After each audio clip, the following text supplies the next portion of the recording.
Right. না, আহ, আহ, না না, উনি উনি ভালো বলছেন।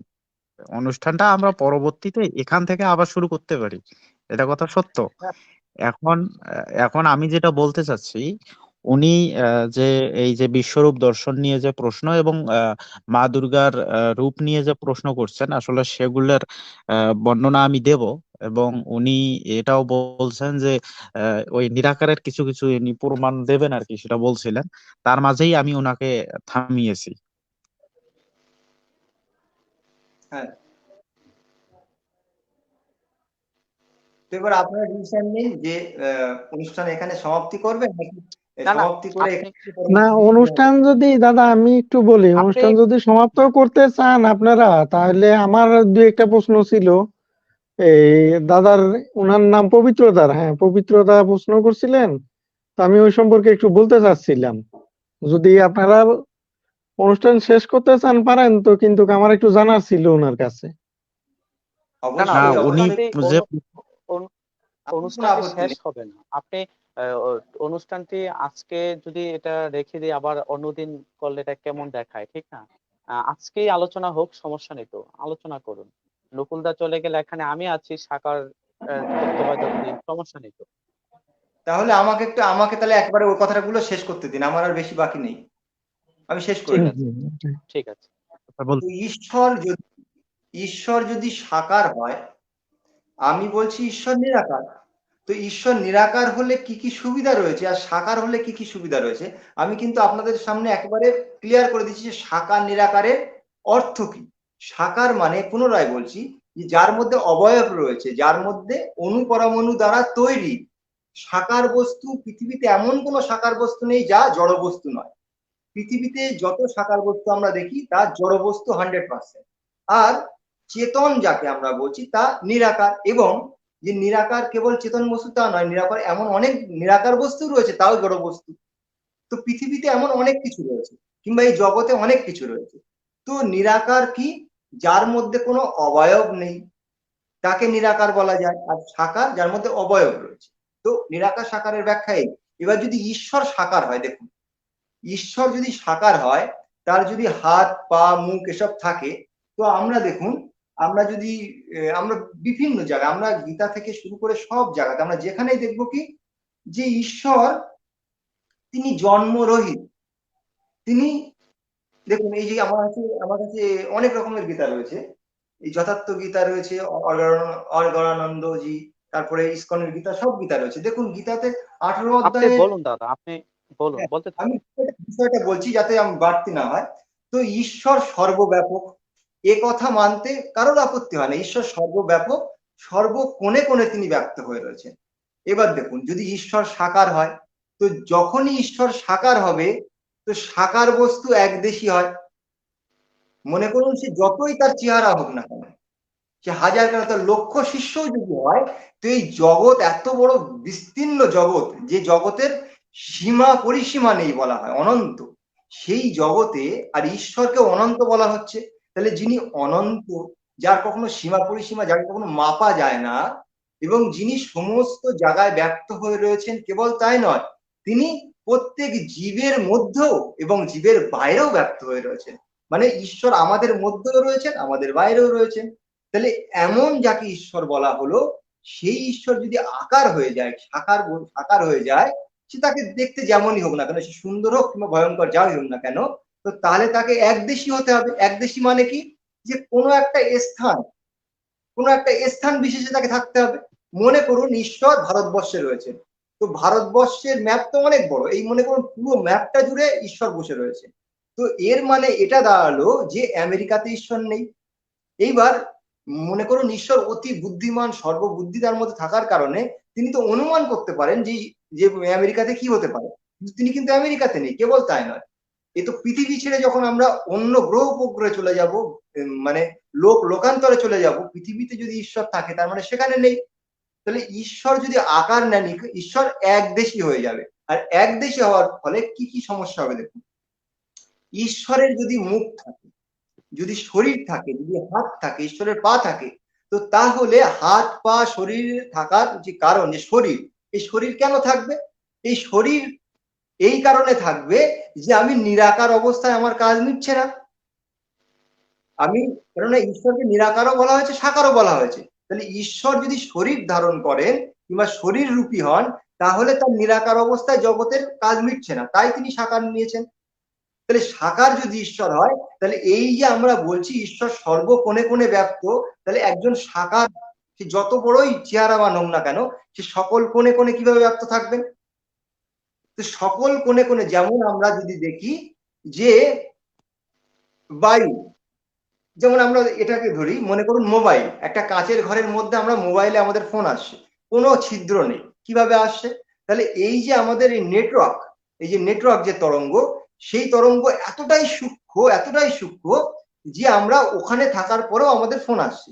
এবার এমন এমন জায়গায় নেটওয়ার্ক তরঙ্গ থাকছে না, সেখানে ফোন আসে না। তাহলে নেটওয়ার্ক তরঙ্গকেও আমরা যদি দেখি, তো সেটাও এতটাই বিস্তীর্ণ হয়ে রয়েছে যে তাকে কিন্তু চোখে দেখা সম্ভব না, কিন্তু তার কারণে কিন্তু আমাদের অনেক কার্য মিটছে। তো সে এতটা বিস্তীর্ণ, তাহলে ঈশ্বরকে বলা হচ্ছে কি তার থেকেও বিস্তীর্ণ। তিনি কোনো জায়গা এমন নেই তিনি খালি রয়েছে। তাহলে যে বস্তু আমরা দেখতে পাচ্ছি যে বিস্তীর্ণ অবস্থায় রয়েছে, চারিদিকে ছড়িয়ে রয়েছে, প্রত্যেক জায়গায় ব্যাপ্ত হয়ে রয়েছে, তো ব্যাপ্ত হওয়া জিনিস, সে নেটওয়ার্ক বলুন, যাই বলুন না কেন, বায়ু বলুন না কেন, তো তারা ব্যাপ্ত অবস্থায় থাকলে তার তার কখনো একটা আকার বানানো যায় না। আকাশ, যেমন আকাশ হচ্ছে পুরো ব্যাপ্ত হয়ে রয়েছে, তো ঈশ্বরকে বলা হচ্ছে আকাশবৎ, মানে আকাশ যেমন ব্যপ্ত হয়ে রয়েছে, ঈশ্বর তেমন ব্যপ্ত হয়ে রয়েছে। তাহলে ব্যপ্ত যিনি হয়ে থাকবেন তিনি আকার হবেন কি করে? এবার দেখুন, ব্যপ্ত যিনি হবেন তিনি নিরাকার অবশ্যই হবেন। যার আকার নেই, যার কোনো নির্দিষ্ট আকার নেই, কিন্তু যিনি প্রত্যেক কোণে কোণে ব্যপ্ত হয়ে রয়েছেন, প্রত্যেক জীবের মধ্যে ব্যপ্ত হয়ে রয়েছেন। আর তার প্রমাণটা দেখুন, আমরা যখন কোনো খারাপ কাজ করতে উদ্যত হই, খারাপ কাজ করতে ইচ্ছা প্রকাশ করি, আমাদের মনের থেকে লজ্জা, ভয় এবং শঙ্কা উৎপন্ন হয় যে এটা একটা ভয়ের ব্যাপার, এটা না করা উচিত। আর যদি আমরা কোনো ভালো কাজ করি, আমাদের মধ্যে কি সাহস সাহস জাগায়। তো এটা ঈশ্বর করা, ঈশ্বরের তরফ থেকে। এটা কিন্তু যদি আমাদের তরফ থেকে হতো, তাহলে আমরা তো খারাপ কাজ করতামই না। তাহলে ঈশ্বর করাচ্ছেন, তাহলে ঈশ্বর সর্ব কোণে কোণে সর্বজীবের মধ্যে ব্যপ্ত হয়ে থাকার কারণে, তাহলে যিনি, আমরা প্রত্যেকটা বস্তুকে দেখতে পাচ্ছি, যা ব্যক্ত বস্তু তাকে চোখে দেখা যায় না, তার কোনো আকার নেই, তার কোনো আকার নেই। তো তাহলে ঈশ্বর যিনি সর্ব কোণে কোণে সব জায়গাতে, অণু পরমাণুতেও ব্যক্ত। দেখুন এখানে কত মজার বিষয় যে অণু পরমাণু দ্বারা দৃশ্যমান বস্তু তৈরি হয়, আর অণু পরমাণুর মধ্যেও ব্যক্ত ঈশ্বর বলা হচ্ছে। তাহলে ঈশ্বর অণু পরমাণুর থেকেও সূক্ষ্ম হয়ে গেল।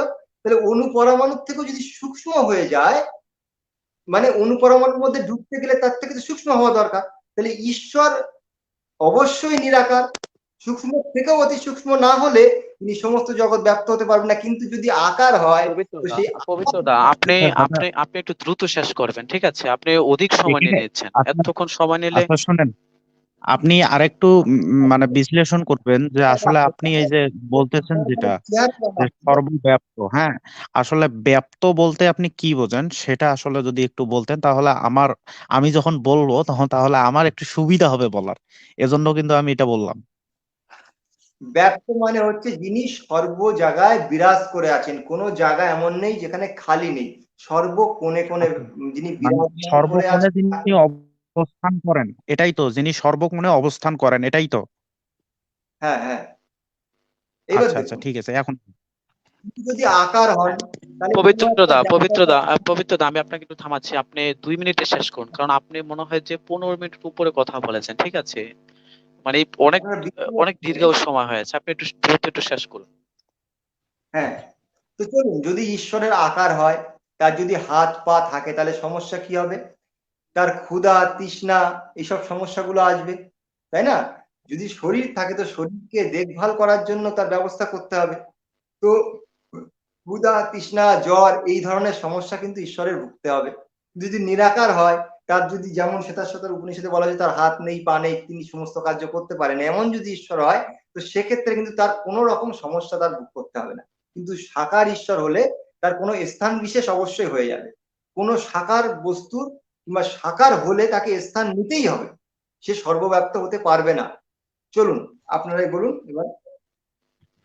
ঠিক আছে, এবার আচ্ছা নকুলদা আপনি আপনার, বলবেন। হ্যাঁ হ্যাঁ, আমি তো অবশ্যই বলবো। তো হ্যাঁ, না উনি যদি, সর্ব হ্যাঁ বল। উনি সর্বপ্রথম যে বলছেন সেটা হলো বিশ্বরূপ দর্শন যোগ নিয়ে উনি কথা একটা বলছিলেন, যে বিশ্বরূপ বলতে এই বিশ্বের রূপ, এই বিশ্বের রূপটা অর্জুন দেখছে, ওটা ঈশ্বরের রূপ নয়। উনি এভাবেই বলছিলেন, না তাই নয় ওখানে কি? তো আমি না না হ্যাঁ এখানে আমি বলতেছি পবিত্রতা, আমি আপনাকে আবার একটু বলছি, আপনি কি এমনটা বলেছিলেন? আমি ওখানে এরকমটা শুনেছিলাম যে আপনি বিশ্বরূপ বলতে ঈশ্বরের রূপ কি বলেছেন পবিত্রদা। হ্যাঁ, আমি আমি মানে একটু আপনি সংক্ষিপ্ত ভাবে আর কি আমি বিশ্বরূপ আমি থেকে বলতেছি। ওখানে ওখানে শব্দেই অর্থ রয়েছে, ওখানে বিশ্বরূপ মানে বিশ্বের রূপ। এবং আচ্ছা আচ্ছা, শ্রীকৃষ্ণ হ্যাঁ হ্যাঁ ঠিক বলছেন আছে। যে আমার বিশ্বরূপ, মানে উনার যে তৈরি যে বিশ্ব তার রূপের কথা বলছে। হ্যাঁ হ্যাঁ বুঝতে পারছি, হ্যাঁ এবার বলতে পারেন। হ্যাঁ, সেটাই আর কি, আপনি আপনি ঈশ্বরের রূপের কথা স্বীকার করেন নাই, আপনি বলছেন যে সেটা বিশ্বের রূপ, অর্থাৎ এই ব্রহ্মাণ্ডের রূপ, তাই তো? ওখানে শব্দেই তো তাই লেখা রয়েছে, হ্যাঁ বিশ্বরূপ। বিশ্বের রূপ। হ্যাঁ হ্যাঁ আচ্ছা ঠিক আছে, যদিও বা আপনি বলছেন যে সেখানে শব্দেই আছে, কিন্তু আসলে আমরা কিন্তু শব্দে দেখি না। আমরা যদি দেখি, আমি আবারও বলি যে 11 অধ্যায় 16 নম্বর শ্লোক, সেখানে কিন্তু স্পষ্ট বলছে যে হে জগৎ ঈশ্বর, সর্বত্র বহু বাহু বহু উদর বহু মুখ বহু নেত্র বিশিষ্ট তোমার বিশ্বরূপ আমি দেখছি। তার যে বহু মুখ আর আছে, এটা কিন্তু আরেকটি কথা অর্জুন বলি, দেখছেন। আরেকটি কথা বলি, আরো বিষ্ণু একটা পুরাণে বিষয়, কিন্তু আমি আরেকটু এখানে একটু কথা বলছি। বিষ্ণু পুরাণে মনে হয় যে প্রথম অংশে যদি আমার এই মুহূর্তে রেফারেন্সটি মনে পড়তেছে না, বিষ্ণু পুরাণে কিন্তু স্বয়ং বিষ্ণুকে কিন্তু বিশ্বেশ্বর বলে কিন্তু তার একটি নাম আছে, বিশ্বেশ্বর। ঠিক আছে। হ্যাঁ হ্যাঁ, সেটা তো হ্যাঁ আমি জানি। হ্যাঁ বলুন, আপনি বলুন, তারপর হ্যাঁ দেখেন, বলুন। তারপর আবার 46 নম্বর শ্লোকে কি বলছে, যে হে সহস্র বাহ। সহস্র বাহ শব্দের অর্থ কি, এটা আমার মনে হয় যে পবিত্র দাকে এটা বলতে হবে না। তারপরে আবার বলছে যে হে সহস্র বাহ, আমি তোমাকে সেই গদা ও চক্রধারী রূপে দেখতে ইচ্ছা করি। অর্থাৎ উনি ঈশ্বরকে গদা এবং চক্রধারী রূপে দেখার জন্য প্রয়াস করিয়েছেন। ঠিক আছে, অতএব সেটা যে ঈশ্বরের ওই রূপ ছিল, এটা এখানে স্পষ্ট। অর্থাৎ এখান থেকে পবিত্র যে দাবি করছেন, সেই দাবিটুকু আমার মনে হয় যে আমি এখানে খণ্ডন করে দিয়েছি। এবং আমি আহ আহ, উপনিষদের কথা বলছিলাম, যে উপনিষদে তার হস্তপদাতি শূন্য বলতে আমি বলছিলাম যে ওটা মানুষের মতো হস্তপদাতি তার নয়। আমি মানে মানুষের মতো হস্তাপদাতি ঈশ্বরের কেন নয়, আমি এই কথাটা কেন বলছি, এর পিছনে কারণ একটাই। সেটা হলো যে আমি শ্বেতাশ্বতর উপনিষদের আহ 4র্থ অধ্যায়ের 21 নম্বর মন্ত্র থেকে আমি কিন্তু প্রমাণ করেছি যে ঈশ্বরের মুখ আছে। যেমন যে আহ, যৎ দক্ষিণম মুখম, অর্থাৎ হে রুদ্রদেব, তোমার দক্ষিণ মুখ অতি কল্যাণকর। সুতরাং আহ, যদি আমরা ঈশ্বরের মুখকে মানুষের মুখের সঙ্গে তুলনা করি, তাহলে এখানে যে আহ, বিষয়টা বিরোধ হয়ে দাঁড়াচ্ছে, আহ, আমাদের যে শরীর, অর্থাৎ মানুষের যে শরীর, সেটা হলো বিকৃত, অর্থাৎ সেটা বিকৃত হয়, কিন্তু ঈশ্বরের শরীরটা কখনো বিকৃত হয় না। কেন বিকৃত হয় না? যদি ঈশ্বরের শরীর বিকৃত হতো, তাহলে ঈশ্বরের শরীর বা ঈশ্বরের জন্ম বা ঈশ্বরের কর্ম দেখে কখনো আমাদের কি মোক্ষ হইতো না। আমি যদি একটু ভগবদ গীতার 4র্থ অধ্যায়ের 9 নম্বর শ্লোকে যাই, তো সেখানে ভগবান শ্রীকৃষ্ণ স্পষ্ট বলছেন যে হে অর্জুন, আমার এই অলৌকিক জন্ম এবং কর্ম যিনি যথাযথ ভাবে জানেন, তাহার দেহত্যাগের পরে পুনর্বার জন্মগ্রহণ করতে হয় না, পক্ষান্তরে তিনি আমাকেই লাভ করেন। অর্থাৎ ঈশ্বরের জন্ম এবং কর্ম দুটাই হলো অলৌকিক, সেটা মানুষের মতো নয়। সুতরাং এখান থেকে আমরা এটা প্রমাণ করতে পারি যে যেখানে হস্তপদাদি শূন্য, সেখানে ঈশ্বরের, অর্থাৎ প্রাকৃত হস্তপদাদি শূন্য, অর্থাৎ মানুষের মতো হস্তপদাদি তার নেই, সেটাই বলা হচ্ছে। যদি তাই বলা না হতো, তাহলে ভগবত গীতার সঙ্গে একটা বিরোধ জন্মে যেত।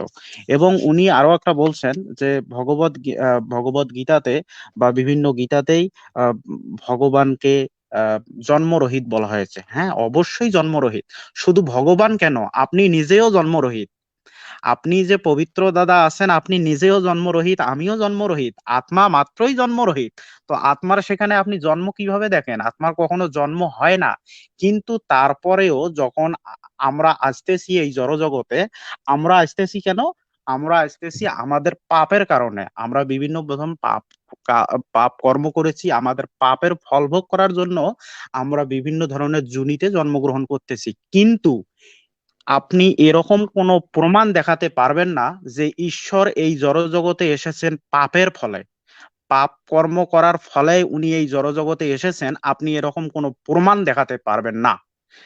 কেননা যদি উনি পাপ কর্মের ফলেই যদি উনি আসতো, তাহলে উনার জন্ম এবং কর্মটাকে জেনে কেউ কখনো মোক্ষ লাভ করতে পারতো না। এটা একটা বিষয় গেল। আর কি কি প্রশ্ন তুলেছেন দাদা, আমার আসলে অতগুলো মনেই নাই। আচ্ছা, আমি আমি বলতেছি।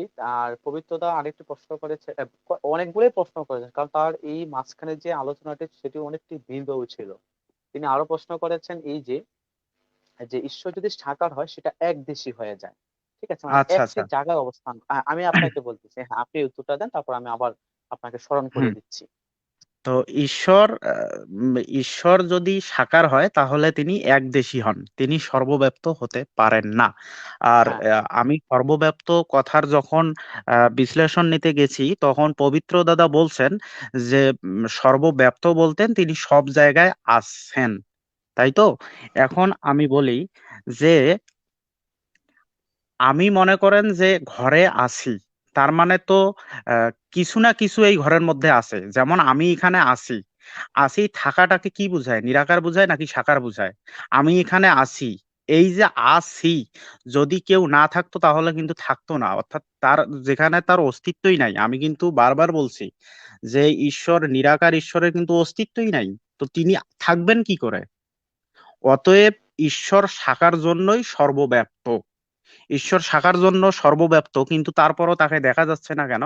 তাকে দেখা যাচ্ছে না কেন, এর একটা প্রমাণ আমি দিয়ে দেই। মনে করেন যে আমি একটা চতুর্পাশেই একটা ঘরের দেয়াল দেয়া আছে, সেই দেয়ালবদ্ধ ঘরের ভেতর আমি আছি। এখন কেউ একজন যদি বাইরে থেকে বলে যে ওখানে আহ অমুক নেই, ওই ঘরে অমুক নেই, কিন্তু আমি এই ঘরেই আছি, ঠিক আছে, কিন্তু আমাকে কেউ দেখতে পাচ্ছে না। আমাকে কেন দেখতে পাচ্ছে না? চতুর্পাশে দেয়াল থাকার কারণে। তেমনি ভাবে এই জড় জগৎটা সম্পূর্ণ মায়া দ্বারা আচ্ছাদিত। তো সেই মায়া দ্বারা আচ্ছাদিত জগতে আপনি এসে যদি বলেন যে না আমি ঈশ্বরকে দেখবো, তা তো হবে না। ঈশ্বরকে দেখতে গেলে তাহলে কি করতে হবে? ঈশ্বরকে দেখতে গেলে অর্জুনের মতো যোগ্যতা অর্জন করতে হবে। অর্জুনের মতো যোগ্যতা কেউ কেউ অর্জন করছে, যে আপনি ঈশ্বরকে আসে আপনি বলবেন আর ঈশ্বর আপনার স্বরূপে এসে দাঁড়িয়ে যাবে যে আমি ঈশ্বর? তা তো হবে আর না। এই যে আর একটি, অর্জুনের হ্যাঁ, আর অর্জুনের মতো আর আগে অর্জুনের হ্যাঁ, মতো আগে যোগ্যতা অর্জন করেন, তারপরে না ঈশ্বর দর্শন দেবেন। এটা একটা বিষয় গেল। এবং উনি আরো বলছেন যে সর্বব্যাপ্ত হতে হলে নাকি নিরাকার হতে হয়। কিন্তু আমি আসলে এখানেই আসলে বলতেছি যে সর্বব্যাপ্ত হলে সাকার হতে হবে, তিনি কখনো নিরাকার হবেন না। কারণ নিরাকার মানে তার অস্তিত্ব নাই, অর্থাৎ তার কোনো কিছুই নাই, তার বিন্দু পরিমাণ মাত্র কোনো কিছুই নাই যে তিনি অবস্থান করবেন। তাহলে তিনি অবস্থান করবেন কিভাবে? আর আমি আবারও বলছি যে কোনো উৎস ছাড়া কখনো শক্তি আসে না। শক্তি থাকতে গেলে না কোনো উৎস থাকতে হবে। আপনার উৎস নেই কিন্তু আপনি বলছেন আমার শক্তি আছে। আপনি যদি বল প্রয়োগ না করেন, আপনি নাই, অর্থাৎ আপনার শরীর নাই, তো আপনার শক্তিটা কিভাবে আসবে? আপনার শক্তিও আসার কথা নয়। সুতরাং আপনার উৎস থাকবে এবং আপনার উৎসর পরবর্তী শক্তি থাকবে। এটা একটা বিষয় গেল। আহ, তারপর দাদা কি প্রশ্ন করছে? হ্যাঁ, এই মুহূর্তে আমি যেটা বলতে চাচ্ছিলাম, দেখুন যে শ্রীমদ্ ভগবত গীতার আমি এখানে দেখেছি যে দশম অধ্যায় 43 নম্বর যে শ্লোকটা আছে, এখানে স্পষ্ট বলেছে যে আমার এক অংশের দ্বারা সমস্ত জগৎ ব্যক্ত হয়ে রইয়াছে, ঠিক আচ্ছা। আছে, মানে হ্যাঁ, আমার এক ভালো একটা অংশের দ্বারা। ভালো একটা পয়েন্ট আপনি এখানে তুলে ধরেছেন ভগবত গীতার 10 অধ্যায়ের 42 নম্বর শ্লোক থেকে। এখানে কিন্তু মূল শ্লোকেই কিন্তু মেকা অংশেন, এই যে মেকা হ্যাঁ, অংশ, অর্থাৎ অংশ শব্দটা এখানে কিন্তু যুক্ত আছে। হ্যাঁ, সুতরাং হ্যাঁ, এখানে এটাকে আসলে পাশ কাটিয়ে যাওয়ার কোনো উপায় নেই। উপায় নেই। সুতরাং এক অংশের দ্বারা, তাহলে অংশটা কার হয়? যদি তিনি অংশী না হন তাহলে তার অংশ কিভাবে হবে? উনি তো বলছেন যে নিরাকার। নিরাকার মানে তার কোনো কিছুই নাই, তাকে দেখা যায় না, তিনি হস্তপদাদি শূন্য, তিনি অবয়ব, অর্থাৎ তার কোনো কিছুই নাই। তিনি কেবল নিরাকার, অর্থাৎ বিন্দু পরিমাণ তার অস্তিত্ব নেই, তিনিই নিরাকার। সুতরাং তার কখনো অংশ থাকতে পারে না, এবং আমরা ভগবত গীতার মাধ্যমে দেখি যে তার অংশ আছে। সুতরাং এখান থেকেও বলা যায় যে ঈশ্বর কোনোভাবেই নিরাকার নন, তিনি সাকার। আর তারপর উনি যেটা বলছেন যে মা দুর্গার একটা কথা বলছিলেন, যে আমরা দেখি হুম, কলকাতাতে এটাই মমতাকে দুর্গা বানিয়ে রাখছে। এখন দাদা, যদি কেউ শ্রী চণ্ডীতে যেভাবে মা দুর্গার ব্যাখ্যা বিশ্লেষণ করা হয়েছে, অসুরের ব্যাখ্যা বিশ্লেষণ করা হয়েছে, এখন যদি সেভাবে কোনো মৃৎশিল্পী সেই প্রতিমাটা তৈরি না করে, তাহলে সেই দোষটা কি আমাদের? যেমন আমাদের মন্দিরে তো শ্রীচণ্ডী মোতাবেক যেভাবে দুর্গা মায়ের মায়ের যেভাবে প্রতিমা নির্মাণ করতে হয় সেভাবেই প্রতিমা নির্মাণ হয়। এখন কোথায় কি হচ্ছে না হচ্ছে সেটা কি দেখার দায়িত্ব আমাদের? এখন মমতার লোকেরা যদি মমতাকে বানিয়ে মমতার পূজা করে যে এটাই আমাদের মা দুর্গা, তো সেখানে তো আসলে শাস্ত্রের কোনো কিছু নাই, শাস্ত্রের কোনো কিছুই করার নেই। যেমন এটা হচ্ছে যাচ্ছে বেদে তো ব্যক্তিগত ব্যাপার। বেদে তো 100 বার বলা হচ্ছে, বেদে 100 বার বলা হচ্ছে গোহত্যা নিষিদ্ধ। তারপরও কি গোহত্যা আপনি ঠেকাতে পারতেছেন? গোহত্যা তো ঠেকাতে পারছেন না, কারণ গোহত্যা চলছেই। তো এভাবেই এটাও, যে শাস্ত্রে মায়ের বা দুর্গা মায়ের যেভাবে ব্যাখ্যা বিশ্লেষণ দেয়া আছে, এখন যদি কোনো মৃৎশিল্পী সেভাবে প্রতিমা তৈরি না করে, তো সে ব্যর্থতা ঈশ্বরের নয়, বা সেই ব্যর্থতা সাকার ঈশ্বরের নয়, সেই ব্যর্থতা অবশ্যই সেই মৃৎশিল্পীর অথবা ওই মূর্খ লোকদের, সেটা আমাদেরই ব্যর্থতা নয়। সুতরাং কোথায় কে মমতার পূজা করলো না কার অবয়ব বানিয়ে পূজা করলো, সেই দেখার বিষয়টা আমাদের নয়। এটা একটা বিষয় গেল এখানে। আর কি দাদা, আর কি কি প্রশ্ন করছেন উনি? আহ, এই এই পর্যন্তই তিনি প্রশ্ন করেছেন পবিত্র দাদা। তারপর আচ্ছা, যদি আপনি তার প্রত্যুত্তরে আপনি উত্তর দিয়েছেন, এখন পবিত্র হ্যাঁ, দাদা আপনি বলতে পারেন। আমি না না আমি আমি আবার এখানে আবার শুরু করব। হ্যাঁ হ্যাঁ, ঠিক আছে ঠিক আছে, তাহলে বলেন। তো উনি যে বলছেন যে ঈশ্বর নিরাকার, এবং তিনি শ্বেতাশ্বতর উপনিষদ থেকেই বেশি প্রমাণ দিয়েছেন। তো আমি যদি শ্বেতাসন্দর উপনিষদ বাদ দিয়ে আমি যদি একটু মুন্ডক উপনিষদে যাই, তো মুন্ডক উপনিষদের মানে ঈশ্বর যে দর্শন দেন সেটা কিন্তু উপনিষদেই আছে। আমি আসলে সেই মন্ত্রটাই খুঁজতেছি, সম্ভবত 1-3-3 থাকার কথা। ওটা কি আপনার এই যে এটা কি বৃহদারণ্যক উপনিষদ, মানে ওটা কি আপনি না না ওটা না বলতে না, চাচ্ছেন এটা যে হলো মুন্ডক উপনিষদ, মুন্ডক উপনিষদ। মুন্ডক উপনিষদ? হ্যাঁ, মানে মুন্ডক আপনি কি উপনিষদ, আমি এখানে বলি, যেটা আপনি বলা হচ্ছে যে সেই ঈশ্বরকে বহু শাস্ত্রের দ্বারা ব্যাখ্যান করা যায় না। হ্যাঁ, এরকম যেখানে বলা হয়েছে। আচ্ছা আচ্ছা, আমি দেখাচ্ছি, সমস্যা নেই, আমার এখানেই আছে। আমি এই কারণে আপনার কাছ থেকে আমি বুঝতে চাচ্ছি যে কোনটার কথা বলতে চাচ্ছেন। ঠিক আছে, একটু wait, আমি দেখাচ্ছি, এখানেই আছে আর কি।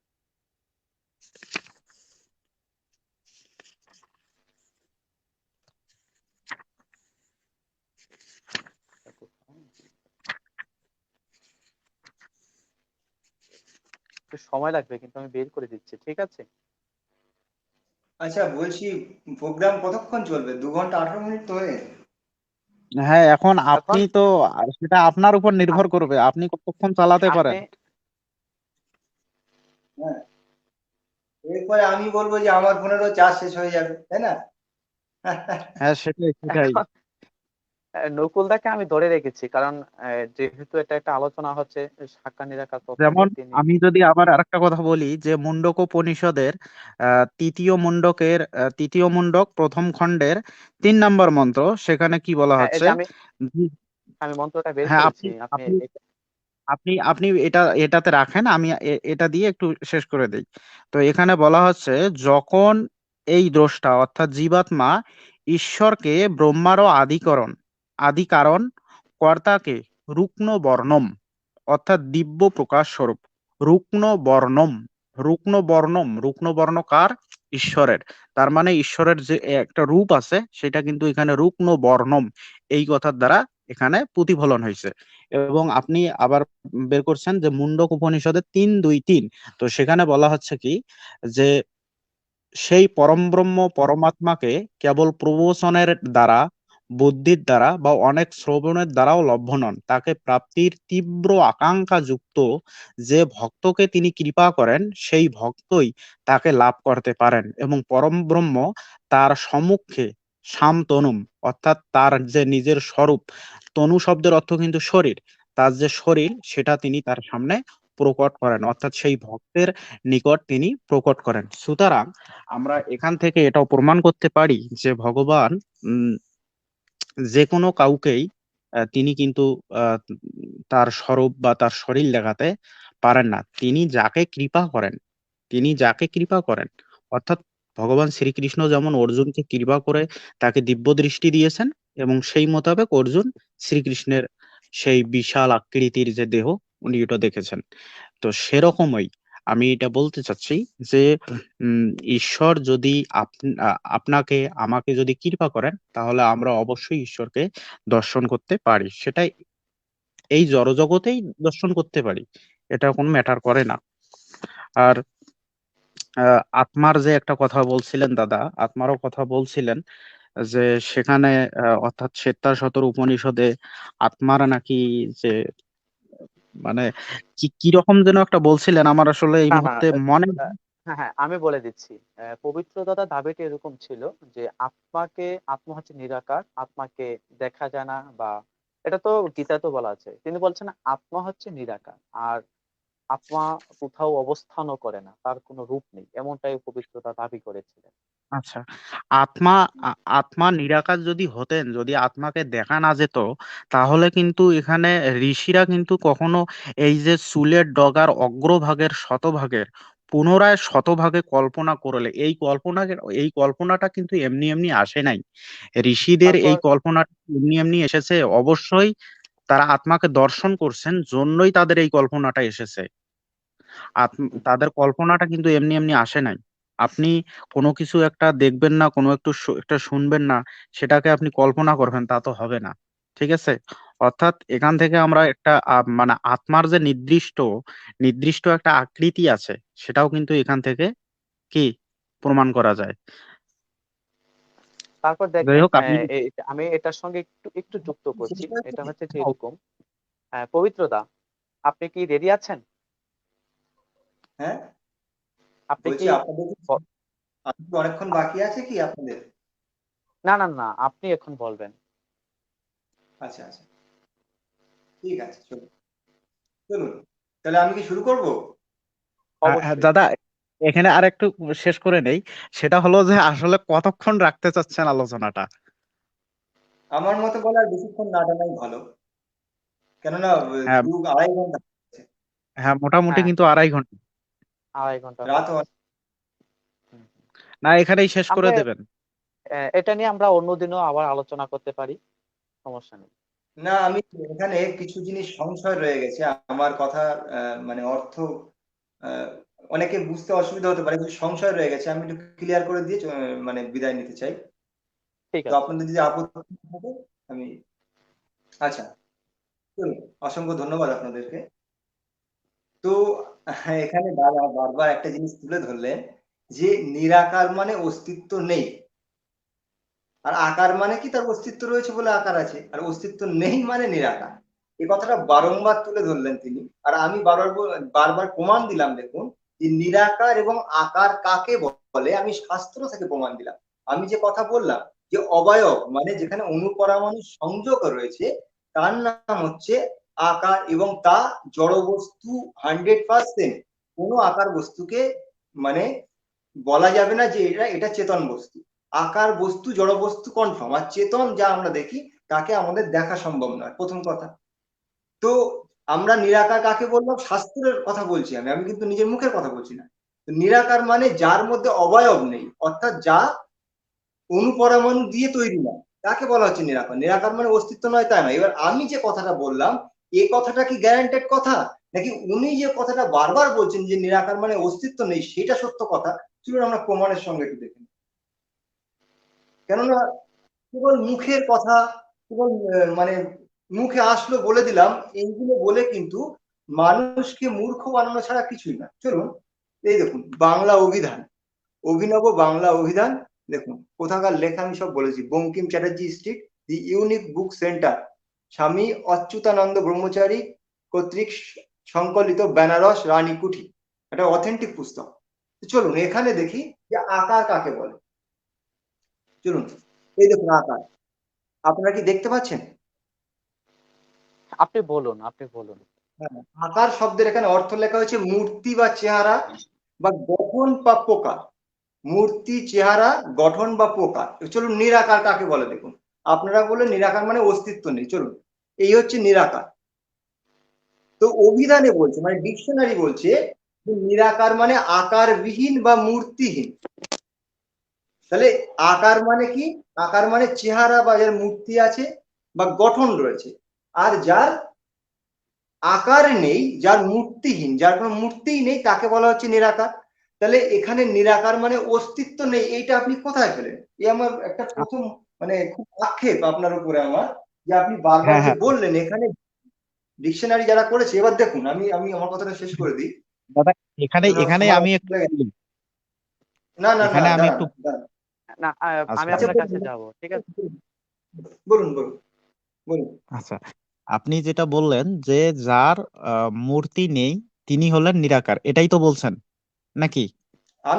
আমি বলিনি, অভিধান বলছি, অভিধান সেটাই মানে সেটাই ডিকশনারি। বলছি। সেটা দাদা, নকুল দা, আমি আপনাকে কি বলতেছি শুনেন। সেটা পবিত্র দাদা বলেনি, সেটা বলেছে যে বই পুস্তক থেকে একটি দেখিয়েছে যে অভিধান আ- এরকম আপ- স্বীকৃতি দিয়েছে, আর পবিত্র দা এটা মেনেও নিয়েছে, ঠিক না পবিত্র দা? হ্যাঁ, আমি মানে আপনিই বলেছেন, হ্যাঁ, এটাই তো বলতে চাচ্ছেন। হ্যাঁ হ্যাঁ আমি সেটাই হ্যাঁ, হ্যাঁ, বলছি। হ্যাঁ, এখন হ্যাঁ, এবার বলেন। এখন মনে করেন যে ঈশ্বরের মূর্তি নাই, কিন্তু তিনি সর্বব্যাপ্ত, মানে তিনি সব জায়গায় আর কি অবস্থান করতেছেন। এখন যদি তার কোনো কিছুই না থাকে, অর্থাৎ তার যদি অবয়ব না থাকেন, তাহলে তিনি অবস্থান কিভাবে করেন? অবশ্যই বলবো, কিন্তু আপনি আপনি সিদ্ধান্ত নিন যে আপনি কি মানছেন। আপনি কি না না, ডিকশনারিকে মানবেন? আমি আমি কিভাবে আপনার ডিকশনারিটা না মানলাম দাদা? আমি তো আপনার ডিকশনারি মানি। আমি কি বলছি যে আমি আপনার ডিকশনারি মানি নাই? আমি তো হ্যাঁ আপনার ডিকশনারি অবশ্যই মানছি। আমি তো হ্যাঁ, এজন্যই আপনাকে বললাম যে আপনি বললেন যে তার অবয়ব নেই, ওটাই তো। তো এখন আমার এখানেই প্রশ্ন, তার অবয়ব নেই কিন্তু তিনি অবস্থান করেন কিভাবে? আপনার অবয়ব নেই কিন্তু আপনি বসে আছেন কিভাবে চেয়ারের উপর? আমি বলছি, হ্যাঁ বলতে হ্যাঁ দেন। সেটাই। হ্যাঁ, হ্যাঁ, বলুন অবশ্যই। বলবো, অবশ্যই বলবো। তো তার আগে কিছু প্রশ্ন উঠেছিল, আমি একটু মানে খুব তাড়াতাড়ি বলে দেওয়ার চেষ্টা করি। যে আমাদের ভাই বলেছিলেন, আনন্দ সরকারজি বলেছিলেন যে ঈশ্বরকে বিশ্বেশ্বরও বলা হয়েছে। এই যে বিশ্ব কথাটা এসেছিল না, বিশ্বেশ্বরও বলা হয়েছে। তো যেমন দেখুন, যার অনেক জমি আছে তাকে জমিদার বলা হয়, তাই না? তো এমন যে জিনিসটার অধিকারী, যে জিনিসটাকে যে মালিকানাভুক্ত হতে পারে, মানে যে যাকে সঞ্চালন করার অধিকার থাকে, তাকে তার অধিকারী বলা হয়। যেমন জমিদারকে মানে জমির মালিককে জমিদার বলা হয়। তো বিশ্বেশ্বর দেখুন শব্দেই তার অর্থ রয়েছে, যে যিনি বিশ্বের ঈশ্বর, যিনি বিশ্বকে যিনি কন্ট্রোল করতে পারেন, তাকে বলা হচ্ছে বিশ্বেশ্বর। তো এখানে যেমন জমি মালিককে জমিদার বলা হলো, এর মানে এই নয় ওই মালিকই জমি, তাই না? তাহলে শব্দের মধ্যে আমাদের অর্থ বেরিয়ে এলো কি, যে বিশ্বকে যিনি পরিচালনা করেন তিনি হচ্ছেন বিশ্বেশ্বর। আচ্ছা আচ্ছা, ভগবত গীতা থেকে একটি বচন দেখালেন, শ্লোক দেখালেন, যেখানে আপনি বলতে চাইলেন সেখানেও কিন্তু একই কথা এলো, যে আমার এই বিশ্বরূপ। আমার এই বিশ্বরূপ মানে কি? যেমন আমি বললাম যে আমার এই ঘর, আমার এই বাড়ি, আমার এই জমি। তো আমার এই জমি মানে আমি জমি নই, আমার এই বাইক মানে আমি বাইক নই। তো ওখানে তিনি কিন্তু বললেন যে আমার এই বিশ্বরূপ, হে অর্জুন আমার এই বিশ্বরূপকে দেখো। অর্থাৎ তিনি কিন্তু বললেন না আমি বিশ্বরূপ, আমার এই বিশ্বরূপ। আচ্ছা, তারপরে দেখুন সহস্র বাহু গদা চক্র তিনি আপনার তিনি ধারণ করে রয়েছেন। তো সহস্র বাহু গদা চক্র তিনি ধারণ করে রয়েছেন।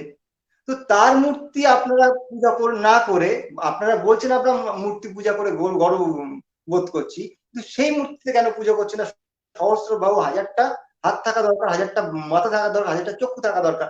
আপনাদের প্রমাণ, আমি বলছি না, আপনারা প্রমাণ দিয়েছেন যে আমরা এই ঈশ্বরকে মানি, এবং আপনারা প্রমাণ দিচ্ছেন যে আমাদের প্রমাণে আমরা দিচ্ছি ঈশ্বরকে দেখতে এমন। আপনারা প্রমাণ দিচ্ছেন, মানছেন ওটাকে, কিন্তু পুজো করছেন অন্যকে। কিন্তু আপনারা নিজেরা নিজেদের মধ্যে বিরোধিতা করেন, তার মানে আপনারা কনফার্ম হতে পারছেন না দাদা যে ঈশ্বরের পবিত্র দা এখানে একটু থামাচ্ছি, এখানে নকুল দা আপনি বলবেন না, আমি বলছি এটার উত্তর। আমি কি বলতে পারবো? যদি পবিত্র দা বলেন তাহলে আমি এই প্রশ্নটা মানে এটার উত্তরটা দেওয়ার চেষ্টা করবো আর কি, যদি পবিত্র দা বলেন।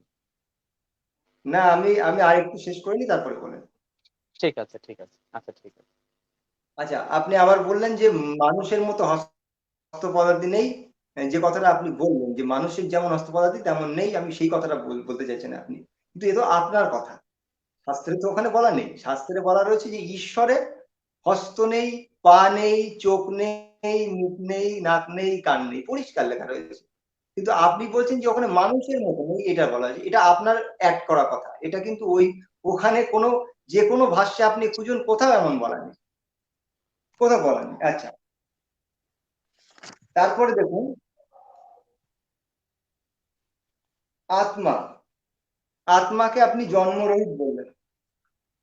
আত্মাকে জন্মরহিত বললেন, একটা দৃষ্টিতে আমরা অবশ্যই মানি যে আত্মা কখনো জন্ম হয় না, মৃত্যু হয় না।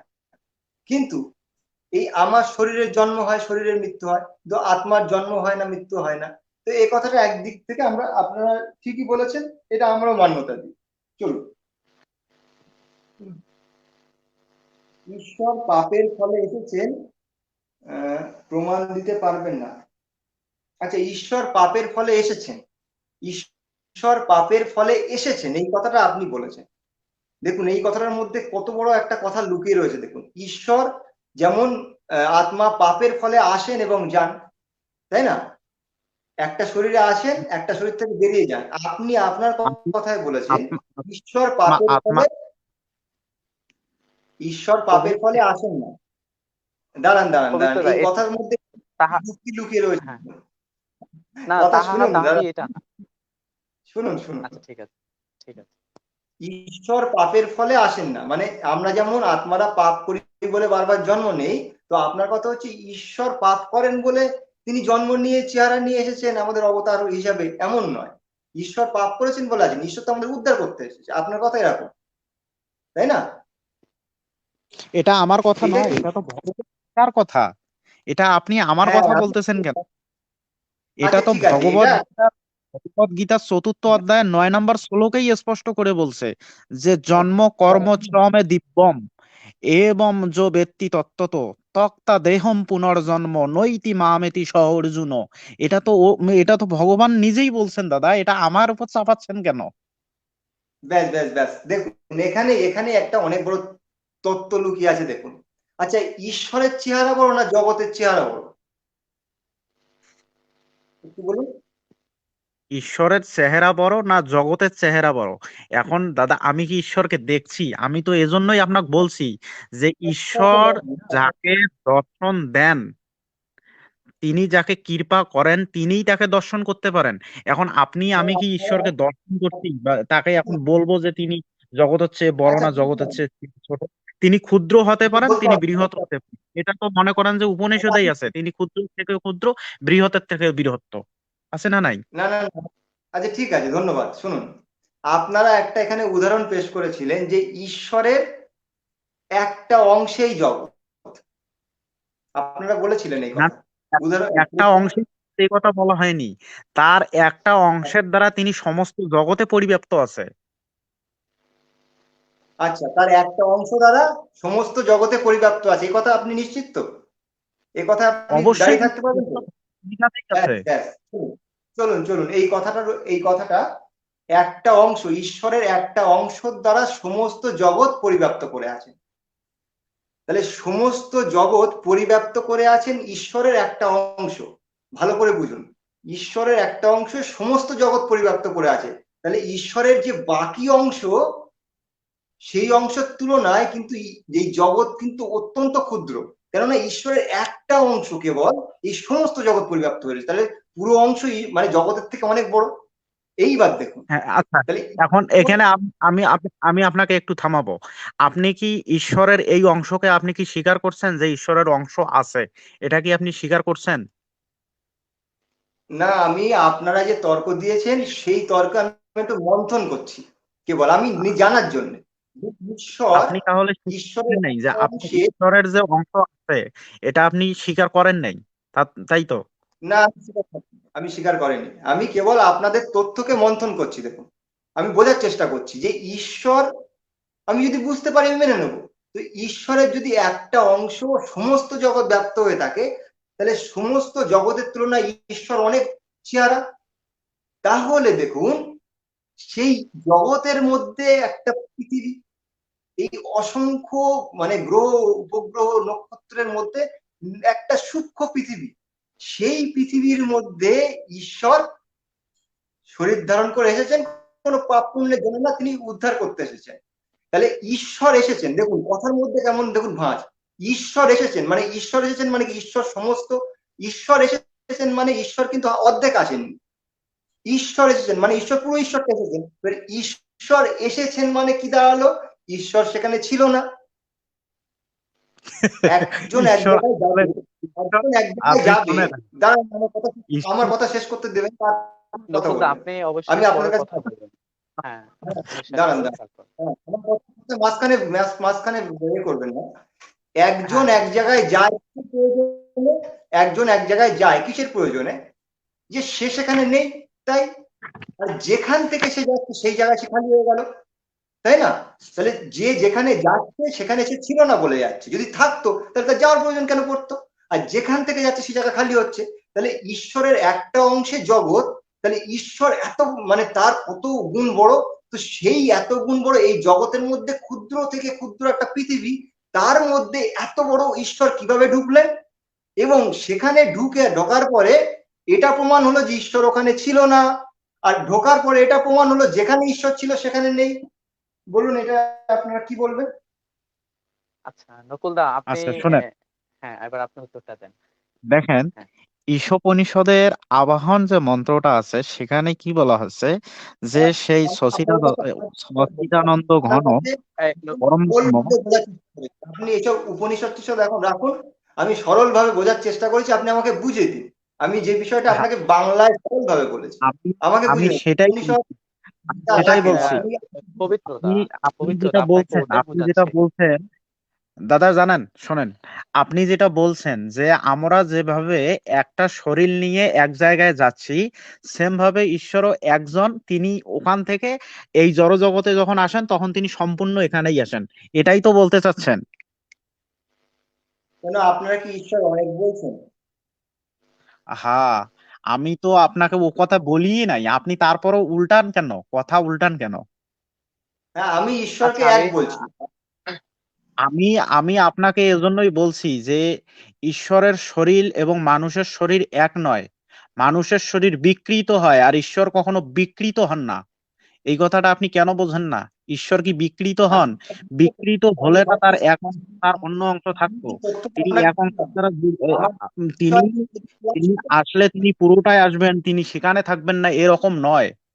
ঈশ্বরকে তাহলে আপনি স্থূল বুদ্ধিতে চিন্তা করেন কিভাবে? হ্যাঁ, ঈশ্বরকে আপনি তো ঈশ্বরকে সাধারণ দৃষ্টির দ্বারা চিন্তা করতেছেন। যদি এভাবে চিন্তা করেন তাহলে তো আমিও আপনার নিরাকার ঈশ্বরের মধ্যে অনেক জিনিস ক্ষেপিত করতে পারি, সেগুলো তো ক্ষেপণই করি নাই।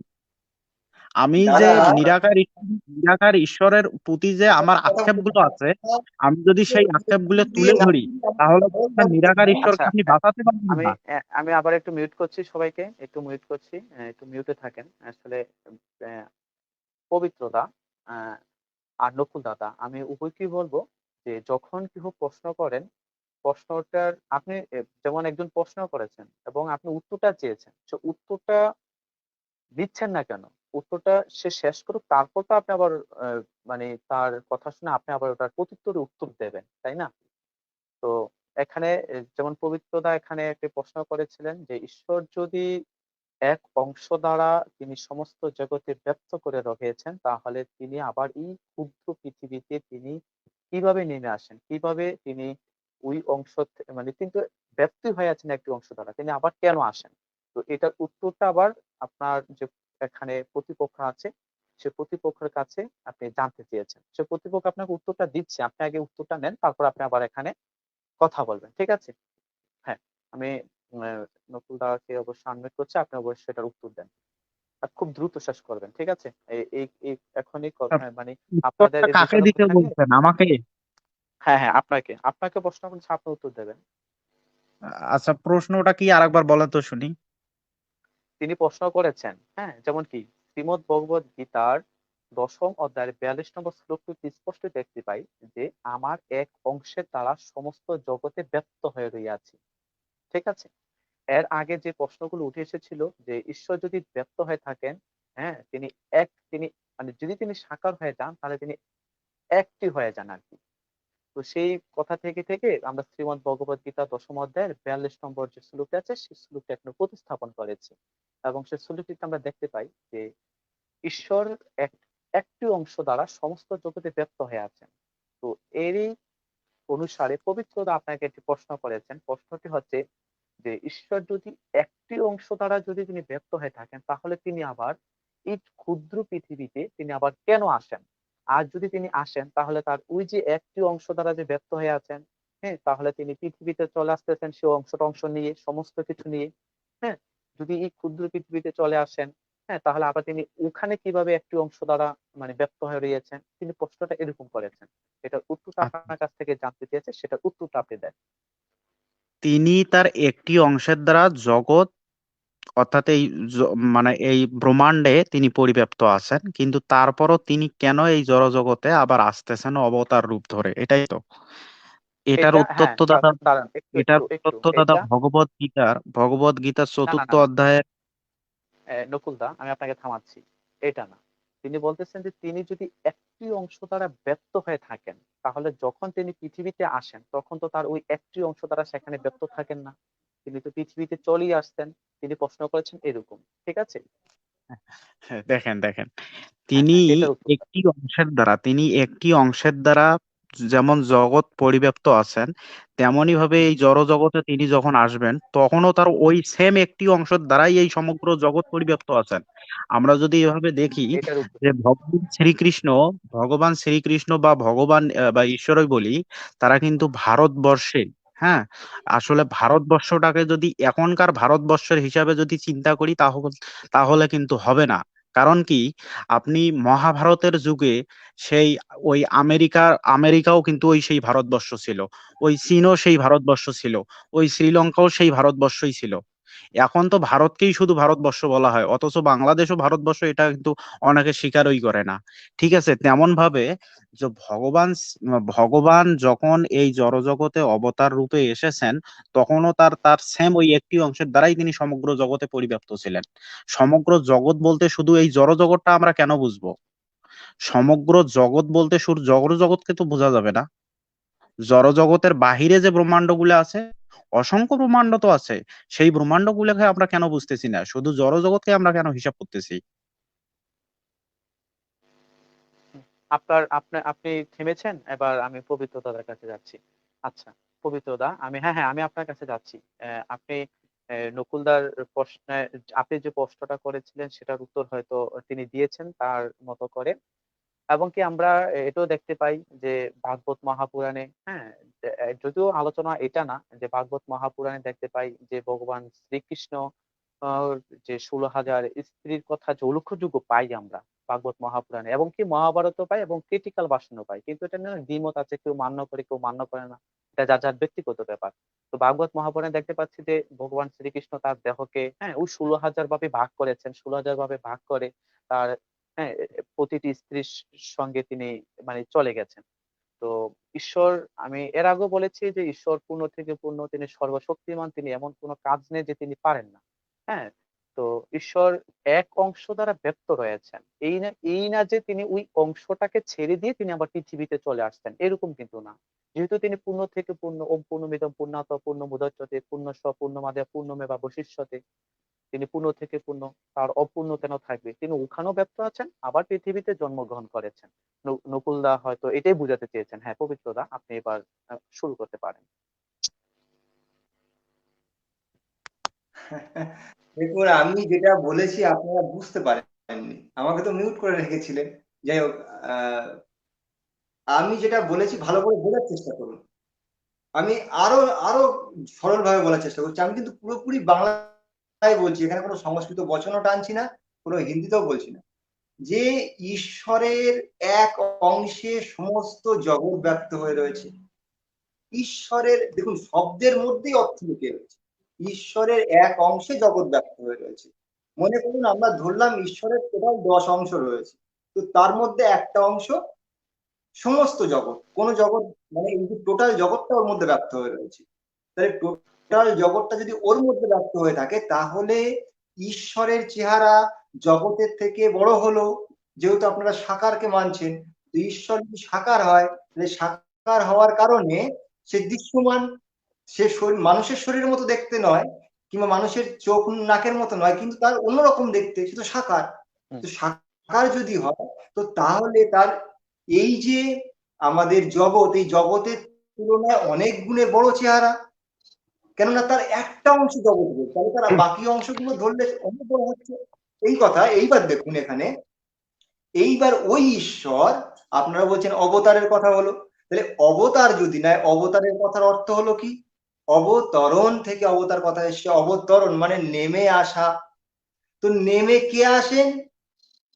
যিনি ওপরে থাকেন। দেখুন, এই পেনটা এখানে রয়েছে, তো এই পেনটা যদি এখানে থাকে, এখান থেকে আমি এই বাঁ হাতে নামিয়ে নিলাম, মানে পেনটাকে অবতরণ করলাম। এই শব্দের মধ্যেই তথ্য রয়েছে। অবতরণ কথার অর্থই হচ্ছে নেমে আসা। তাহলে ঈশ্বর নেমে এসেছেন কোথায়?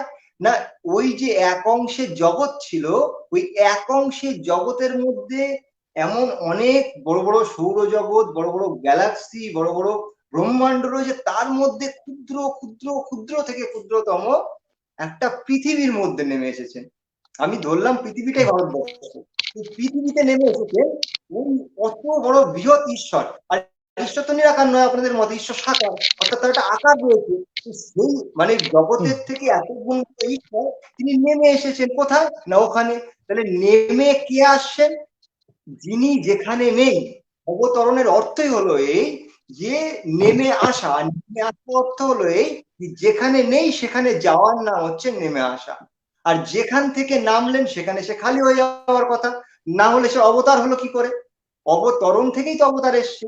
তাহলে ওই যে জগতের তুলনায় এত বড় চেহারা যার, আপনি তো সাকার বলছেন, তো এই যে সাকার চেহারা, এত বড় চেহারা কিভাবে এর মধ্যে চলে এলো? আমার একেবারে সরল একেবারে শঙ্কা, আপনারা সমাধান করুন। আচ্ছা, আনন্দদা, আমি কি এটার প্রশ্নটার উত্তর দিতে পারি? না না অনেকক্ষণ ধরে এই না প্রশ্নটা আমি শুনতেছি। না না এই দাদা, জন্য আমার তো 1 মিনিটের এই একটু সুযোগ দাদা দেন। শোনেন, না না না না দাদা শোনেন, আনন্দদা, হুম হুম। হ্যাঁ, আপনি বলেন। আনন্দদা, হ্যাঁ, বলুন। আমার আমার কথা কি নকুলদা, আপনার বোঝা কথা যাচ্ছে? শুনতে পাচ্ছি আসলে আমরা, মানে আমি নকুলদা আমার ওই যে শুনতে পাচ্ছি যে না। ছোট ফোনটা ছিল এখন ওটাই। বলেন। আচ্ছা, আমি পবিত্রদাকে আরেকটু কথা বলি। আসলে পবিত্রদা, আপনাকে হয়তো এই উত্তরটা আরো আগেই দিয়েছেন, কারণ এই নকুলদা বলেছে যে ঈশ্বর ক্ষুদ্র থেকে ক্ষুদ্রতর হতে পারে, বৃহত্তর হুম থেকে হুম, বৃহত্তর রাইট হতে রাইট, পারে। এটাই। এটা কিন্তু বলেছেন আরো আগে, কিন্তু আপনি হয়তো, আচ্ছা ঠিক আছে, এটা আমি এটা হবে না, এটা তো পরস্পর বিরোধী কথা হয়ে যাচ্ছে। দেখুন কিভাবে বিরোধী না কিভাবে না হচ্ছে। পরস্পর দেখেন, বিরোধী দাদা? এটা না তো না আমি উপনিষদেই আপনাকে, বলছে, এটা কি আমাদের এটা কথা? তিনি ক্ষুদ্র থেকে ক্ষুদ্র, আমি বৃহত্তর থেকে বৃহত্তর, হুম হুম। এটা তো আমাদের কথা নয়, এটা তো উপনিষদের কথা। তাহলে আপনি এখন উপনিষদকার বা ঋষিদেরকে বলেন, তারা স্ববিরোধী করছে। এটা তো আমাদের কথা নয়, এই যে দেখেন, এটা সোজা পবিত্রদা, কথা। এটা শ্বেতসুর এটা তো উপনিষদের হাসির কথা দ্বিতীয়। নয়। এটা তো এই শাস্ত্রের কথা তাহলে ভাই। আপনি এখন বলেন ঈশ্বর যে আমি ঋষিরা সাকার এই স্ববিরোধী নিরাকার। করছে। মাধব, আমি আপনাকে কথা বলতেছি যে প্লিজ দয়া করে কেউ কাউকে হুম হ্যাঁ করে কথা বলবেন, আর হাসা হাসার কোনো প্রয়োজন নেই, ঠিক আছে? আমি যেটা বলতে চাচ্ছিলাম যে আমরা, হ্যাঁ আমি আহ, আমরা শ্বেতসুর উপনিষদে দেখতে পাই যে ঈশ্বর ক্ষুদ্র থেকে ক্ষুদ্রতর হতে পারে এবং বৃহত্তর থেকে বৃহত্তর হতে পারে। এরই মাধ্যমে আবার পবিত্রদা বলে যে এটা বিরোধিতা হয়, কিন্তু দেখেন পবিত্রদা, আমরা যদি মনুসংহিতাতে যাই, আপনি অবশ্যই মনুসংহিতা মান্য করেন, মনুসংহিতাতে যাই, সেখানে কি বলতেছে দেখেন। আমি আপনাকে প্রমাণ দেখাচ্ছি, একটু ওয়েট করুন। এটা কি মনস্থিতি তো নাকি আমার এখান থেকে একটু ইয়ে হচ্ছে আর কি? হ্যাঁ, দেখেন হুম হুম। এখানে কি বলেছে, দেখেন কি বলেছে, যেখানে দুটি শ্রুতি বচনের মধ্যে পরস্পর বিরুদ্ধ উপদেশ আছে, সেই রকম স্থানে দুটিকেই ধর্ম বলে গ্রহণ করতে হবে। অর্থাৎ দুটিরই বিকল্পভাবে অনুষ্ঠান করতে হবে। হ্যাঁ, এটা কোথায় বলা আছে? এটা হচ্ছে মনুস্মৃতি ২য় অধ্যায়ের ১৪ নম্বর শ্লোকটিতে স্পষ্টই বলেছে। তো ঈশ্বর যদি ক্ষুদ্র থেকে ক্ষুদ্রতর হতে পারে, বৃহত্তর থেকে বৃহত্তর, আপনি বলেন যে এটা হচ্ছে স্ববিরোধী কথা। কিন্তু দেখেন, আমাদের শাস্ত্রাদি কিন্তু ঠিকই সেটাকে মেনে নিয়েছে। কিন্তু আপনি বলতেছেন যে এটা বিরোধিতা হচ্ছে। কিন্তু এখন আমরা কি করব? কথা আপনারা পুরোপুরি না শুনে আপনারা ব্যাখ্যা করা শুরু করে দিয়েছেন। আমার কথাটা পুরোপুরি ঠিক না আছে। শুনে আপনারা ব্যাখ্যা করা শুরু করেছেন। এ তো খুব খারাপ না, জিনিস। না। বিষয়টা কিন্তু এরকম না। আপনি বলেছেন পুরোপুরি যে এটা স্ববিরোধী আপনি কথা। দেখেন, আপনার কথার এ- হচ্ছে এই যে আপনি যেটা বললেন যে অবতরণ করলে নাকি একটা জায়গা খালি থাকে আর একটা জায়গা পূর্ণ হয়, আপনি যে বলুন এরকম একটা অবতরণ, দাবি করছেন, সেই আপনি দাবিটা বলুন কিন্তু অবতরণ। ঈশোপনিষদের যে আবাহন মন্ত্র আছে, আপনাকে বলছি ঈশোপনিষদের আবাহন অবতরণ। মন্ত্রেই কিন্তু খণ্ডন হয়ে যাচ্ছে। আচ্ছা, এখানে কিন্তু আমাকে কি পবিত্র বলছে যে পবিত্র সেই পূর্ণ ব্রহ্ম হতে পূর্ণকে বাদ দিলে সেই পূর্ণ ব্রহ্মই থাকে। এটা আমাদের কথা ঠিক নয়, আছে। এটা ঈশোপনিষদের আবাহন মন্ত্রেই আছে। আমি ইয়াকে একটু হ্যাঁ, পবিত্র করেন আমি কথা বলুন। কিন্তু নিতে বাধ্য হব। আপনি আপনারা বলুন বলুন পবিত্র কথা। অবতরণ। হ্যাঁ, আমি পবিত্র আপনি পরিষ্কার বলুন। বাংলার সামনে তুলে ধরছি, আপনারা সেই কথার উত্তর না দিয়ে এদিক সেদিক দিয়ে বলছেন আমরা উত্তর দিয়ে দিয়েছি। আমি আপনাদের জিজ্ঞাসা করেছি অবতরণ শব্দের অর্থ কি। অবতরণ মানে নেমে আসা, তো নেমে আসা মানে যেখানে সে নেই সেখানে সে আসবে, তার নামই অবতরণ। আপনারা বলুন অবতরণ শব্দের অর্থ অন্য কি, আমি যেটা বলেছি সেটা হ্যাঁ কি না। যদি বিরোধী থাকে তাহলে আপনি বলুন অবতরণ আমরা শব্দের অর্থ কি? হ্যাঁ, আমি আমি এবার উত্তর আপনার দেন। আমি আপনার কথাই মেনে নিয়েছি। অবতরণ মানে আপনার কথাই আমি মেনে নিয়েছি যে তিনি এক জায়গা থেকে আর এক জায়গায় নেমে এসেছেন, একটা জায়গা খালি হয়েছে আর একটা জায়গা হ্যাঁ, পূর্ণ হয়েছে, এই কথাই তো আপনি তো এটাই বলতে চাচ্ছেন। এটা কিন্তু আপনার এই কথার সপক্ষে ঈশোপনিষদের আবাহন মন্ত্র এক কথায় আপনার ওই কথা তুড়ে মেরে উড়ে দিচ্ছে। আপনি আবাহন মন্ত্র খোলেন, আবাহন মন্ত্রে স্পষ্ট বলা আছে যে সেই পূর্ণ ব্রহ্ম হতে পূর্ণকে বাদ দিলে পূর্ণই অবশিষ্ট থাকে। অতএব ঈশ্বর যদি কোনো কোথাও থেকে নেমে আসে তার মানে সেটা জায়গায়ও তিনি পূর্ণ হয়ে আছেন। আপনার তো এটা ঈশোপনিষদের আবাহন মন্ত্র দিয়েই আপনি খণ্ডন। আপনি কোন দিকে এই যাবেন? দাদা, আপনি তো পবিত্র আপনার আপনি নিরাকার ঈশ্বরকে বাঁচাতে পারতেছেন না। সোজা কথা, পবিত্র এখন দা উত্তর আপনি আপনার নিরাকার ঈশ্বরকে বাঁচাতে পারছেন না।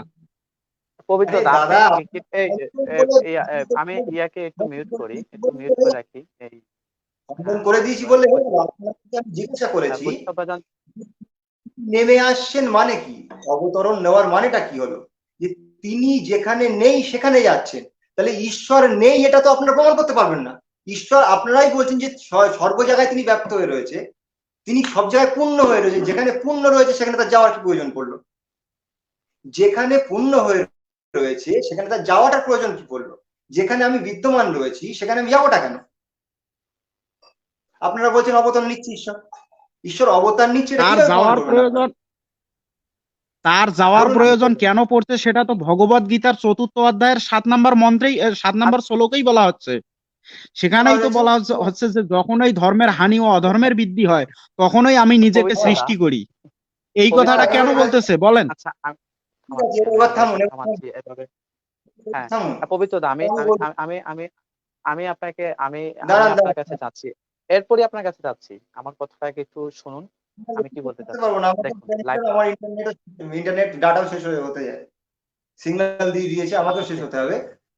ঠিক আছে। যদি এখানে শ্রীকৃষ্ণকে আপনারা অবতার দাঁড় করিয়েছেন, ঈশ্বরের অবতার, তো শ্রীকৃষ্ণ বলছেন কি যদা যদা হি ধর্মস্য গ্লানির্ভবতি ভারত তদাত্মানং সৃজম্যহং পরিত্রাণায় সাধনম বিনাশায় চ দুষ্কৃতম, এই যে শ্লোকটা আপনারা তুলে ধরেছেন, এটার মানে এখানে এখানে শ্রীকৃষ্ণ কোথায় বলেছেন যে আমি ঈশ্বর অবতার নিয়েছি? এখানে বলছেন যে আমি তিনি তো নিজেই নিজেকে সৃষ্টি করছে। আবার কথা বলছেন কেন? আপনি হে অর্জুন, এ আমার কথা শেষ করুন। নকুল দা হে অর্জুন, বলতে আমি এবং তুমি বারংবার জন্মগ্রহণ করেছি, অনেকবার জন্মগ্রহণ করেছি, কিন্তু তুমি তা জানো না, আমি তা জানি। তাহলে বারংবার জন্মগ্রহণ কে করেন? জীবাত্মা। জীবাত্মা বারবার জন্মগ্রহণ করেন, জন্মচক্রে ঘুরতে থাকে। তিনি বলছেন যে আমি বারবার জন্মগ্রহণ করেছি, তুমিও বারবার জন্মগ্রহণ করেছো, কিন্তু আমি তা জানি, তুমি তা জানো না। তিনি যোগেশ্বর হওয়ার কারণে তিনি জানে পরিষ্কার হিসাব। এবার তিনি বলছেন কি যে আমি অধার্মিকদের বিনাশ করতে আসছি। আমাদের সৎপুরুষ আমরা যাদেরকেই দেখবো, যদি নেতাজি সুভাষচন্দ্রকে দেখি, তিনি বলবেন কি যে আমি প্রত্যেকবার যেন এই ভারত মায়ের কোলে জন্ম নিতে পারি, এই দেশকে এই বিদেশিদের থেকে রক্ষা করার জন্য। তাহলে সৎপুরুষ যারা হবে তাদের মুখ থেকে এই কথাই বেরোবে। তিনি বলছেন কি আমি আমি প্রত্যেকবার আমি জন্ম নিয়ে আমার উদ্দেশ্য হচ্ছে যে সাধুদেরকে পরিত্রাণ দেওয়ার জন্য। এখানে এখানে কোথায় প্রমাণ হলো যে তিনি ঈশ্বর? তিনি যদি ঈশ্বর হয়, চলুন তৃতীয় অধ্যায়, দাঁড়ান দাঁড়ান দাঁড়ান, তৃতীয় অধ্যায়ের 14, 15, 16 নম্বর, চলুন তৃতীয় অধ্যায়ের 14, 15 এবং 16 নম্বর শ্লোক আমরা খুলি। তো সেখানে দেখুন কি বলছে, এক মিনিট, হ্যাঁ, তৃতীয় অধ্যায়ে 14, 15 এবং 16 নম্বর শ্লোক। এখানে 15 নম্বর যে শ্লোক, সেখানে বলা হচ্ছে কি, বেদ অক্ষর, শ্রীকৃষ্ণ বলছেন, বেদ অক্ষর পরমেশ্বর ভগবান থেকে প্রকাশিত হয়েছে, অতএব সর্বব্যাপক ব্রহ্ম সর্বদা যজ্ঞে প্রতিষ্ঠিত রয়েছে। যে ব্যক্তি এই জীবনে বেদের দ্বারা প্রতিষ্ঠিত যজ্ঞের অনুষ্ঠান পন্থা অনুসরণ করে না, সে ইন্দ্রিয় সুখ পাপী পরায়ণ ব্যক্তি বৃথা জীবন ধারণ করে। তো এখানে যদি তিনি ঈশ্বর হতেন, তিনি বলতেন যে এই বেদের যে অক্ষর আমার হইতে প্রকাশিত হয়েছে, তিনি এই কথা বলেছেন। তিনি বলছেন যে বেদের অক্ষর পরমেশ্বর ভগবানের হইতে প্রকাশিত হয়েছে। তাহলে যে শ্রীকৃষ্ণ এই কথা বললেন যে বেদের অক্ষর পরমেশ্বরের মুখ দিয়ে প্রকাশিত হয়েছে, পরমেশ্বর থেকে প্রকাশিত হয়েছে, তো তাহলে যে ব্যক্তি এই কথা বলছেন সে কি করে ঈশ্বর হয়? আপনারা শ্রীকৃষ্ণকে বলছেন। আচ্ছা, আপনার কথা কি শেষ হয়েছে? হ্যাঁ, হয়েছে। আচ্ছা, ঠিক আছে।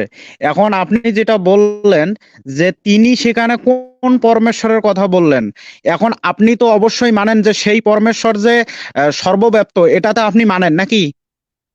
হ্যাঁ, অবশ্যই মানি।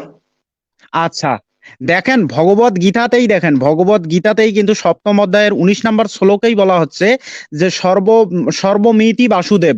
বাসুদেবটা কে? ভগবত গীতা যখন পড়েন তখন কোন মস্তিষ্ক নিয়ে পড়েন ভগবত গীতাটা? বাসুদেবটা কে? বাসুদেবের পরিচয়টা দেন। শ্লোক আপনাদের দেখাচ্ছি, আপনারা অন্য শ্লোক কেন দাঁড় করাচ্ছেন? আমি সমাধানটা পবিত্রতা, আমি কি বলতে আমার কথাটা আগে শেষ করতে দেন। আপনি কেন ভাই? আমি যে শ্লোকটা দেখিয়েছি সেই শ্লোকটাকে সমাধান দাও, তারপরে অন্য শ্লোকে চলো। আচ্ছা আচ্ছা, তো আমি ঠিক আছে, আমি সেই শ্লোকের সমাধান তোই দেবো রে দাদা। আচ্ছা, আমি একটু মিউটে রাখি, আপনাদের একটু মিউটে রাখি, আমি একটা কথাটা বলে শেষ করি। এইভাবে তো একটা আলোচনা মানে সুন্দরভাবে উপস্থাপন হয় না, ঠিক আছে? আমি একদম আবার শুরু থেকেই বলতে চাচ্ছি যে পবিত্রতা যখন ঈশ্বরের যে একাংশ নিয়ে বা একটি অংশ যে পৃথিবীতে ব্যপ্ত হয়ে আছে, আমরা যেটা বলেছিলাম সেটার পরিপ্রেক্ষিতে পবিত্রতা যে এখানে যুক্তি উপস্থাপন করেছিলেন, সেই যুক্তি থেকে আমরা উপনিষদ থেকে দেখিয়ে দিয়েছে যে ঈশ্বর ক্ষুদ্র থেকে ক্ষুদ্র হতে পারে এবং তিনি বৃহত্তর থেকে বৃহত্তর হতে পারে। তখন পবিত্রতা একটা এখানে দাবি করেছে সেটা স্ববিরোধী হয়ে যায়। কিন্তু আমরা মনুসংহিতা থেকে আবার দেখিয়ে দিয়েছি যে যদি কোনো শ্রুতি স্থানে যদি এরকম কথাবার্তা থাকে দুই রকমের, সেটাকে আমাদের মানতে হবে, ঠিক আছে? তো ওই ওইগুলো পাশ কাটিয়ে আমরা এখন শ্রীমদ ভগবত গীতার যে সপ্তম যে শ্লোকটি আছে এখানে, যে 4র্থ অধ্যায়ের 7ম নম্বর যে শ্লোকটি আছে যে তিনি পৃথিবীতে অবতরণ করেন। তো পবিত্রতা এখানে বলতেছেন যে, দাঁড়ান একটু ওয়েট, আমি বিশেষ করে গীতাটা খুলিয়ে দেই, কারণ এখানে একটা বিষয় আছে। পবিত্রতার কাছে আমারও একটা প্রশ্ন আছে এই বিষয়টা নিয়ে। দাঁড়ান একটু। দাদা, এখানে কি আসলে আমার কথা বলার আসলে খুব দরকার? হ্যাঁ হ্যাঁ, আপনি বুঝছেন? অবশ্যই বলবেন না। আমি আমি কেন বললাম যে এখানে দর্শক বিন্দুদের কাছে আমি ইয়া করে দেই, জিনিসটা আচ্ছা, ভেঙে দিই। পবিত্র দেখেন কি দাদা, বলছে। আপনি 3য় অধ্যায়ের কত নাম্বার শ্লোকের কথা বলছেন? বলেন, আরেকবার বলেন তো। 26 নাম্বার?